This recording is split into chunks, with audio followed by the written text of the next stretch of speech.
Hi, everybody. I just wanted to do a really quick video blog today about one of my favorite productivity and organization tools, the good old packing list, prep list, post list. Now, these are things that if you use them regularly are going to not only save you a lot of time, but more importantly, they're going to keep you from making mistakes and having errors of omission. And so what I wanted to do was just sort of walk you through my recommended process very quickly about how to put these things together and make better use of them. Now, you'll notice I mentioned three different types. Prep, that's for all the things you need to do to set up for any kind of a recurring activity, event, or project. Your post lists are what you do when the event, activity, or recurring project is over. And of course, packing lists are everything you need for the recurring event or activity. And notice the key requirement here, recurring. I recommend you make lists for anything that's likely to happen again, especially multiple times.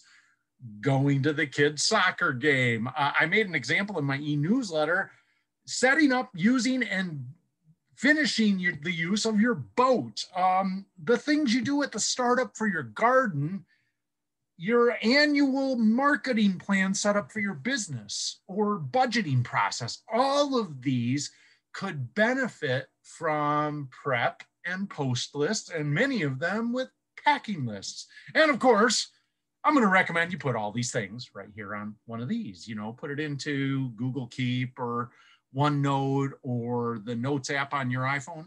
I don't care where you put these things, but you want to have them in your pocket because that makes it easy when you're doing stuff. You don't have to access a computer and you're not walking around with a pad of paper everywhere you go. So let's talk about a recommended process for doing this. It's actually pretty simple. The first thing I recommend you do is just brainstorm, especially if it's something that you've done before or you have some knowledge about. Do a quick brainstorm of everything you need to do. As a matter of fact, I'm actually building one for my boat because I keep going through this mental checklist, and I did a big old mind map brainstorm right here. I'm actually going to probably do a video about mind mapping pretty soon of all the things I need to do to prep and get ready for whenever we take out our boat, because it's a multi-step process. And when I'm trying to think of it over and over again, I stress myself out because I'm afraid I'm going to forget something really critical, which could make the boat sink. So I don't want that to happen. And I really don't want to get stuck in the middle of a lake.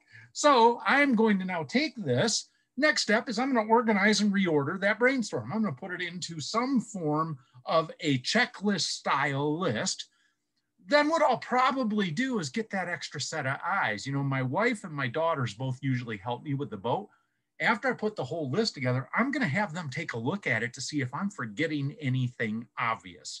That might especially be helpful for anything that can be a multi-person activity. And maybe speaking of that, should you consider incorporating these other sets of eyes even earlier as part of your brainstorming process? Maybe you'll get a more comprehensive brainstorm by getting different ideas and people. The other one that you can do after this is then do some research. You can go online, do YouTube, maybe find out other resources that are available to see if there's even other things that maybe you should be doing as part of this process. I actually put a question mark, should you maybe do this first, especially if it's something you've never really done before, but it's going to start becoming a bigger thing. Maybe you do the research and read a few articles and watch a few videos before you even do your brainstorm. Number 5, make it accessible. Get it on one of these. If you have one, get it on here so you can have it in your pocket. When I'm doing my boat prep, I want to have this in my pocket. Packing lists for any kind of a trip. You can walk around with this and make sure you got everything packed in your bag so you don't forget something critical. And then number 6, revise it over time. What's going to happen is very rarely will the first list you create be the perfect list. You're going to have a few things missing or a few tweaks you're going to want to make to it, maybe in terms of order or items that you just didn't think about in the first place.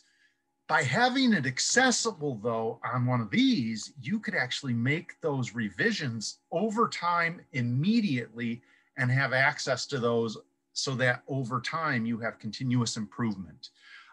So hopefully this helps you set up and make some good lists. And now you got to think about all the different things you could do a prep list, packing list, or post list for. Have some fun making some lists. You know, whatever it is that you're having fun with, but you're doing all the time and has multiple steps, these can be helpful. Hope you had fun. If you'd like to learn more about me and my other programs, including my full-length online streaming and webinar programs, go on out and visit my website, randalldean.com.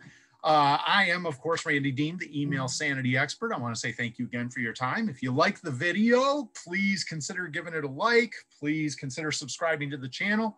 If you have some comments on this video, including some other ideas related to what we just talked about, please put that in here. And if you'd like to get a whole series of productivity PDF tip sheets on time management, email management, Outlook and 365 usage, Gmail and Google Suite, Google Workspace usage, smartphone and tablet usage, reducing your distractions, send me an email, randy@randalldean.com, put YouTube PDF in the subject line, and I'll send you a whole bunch of stuff to keep you busy and add to your productivity.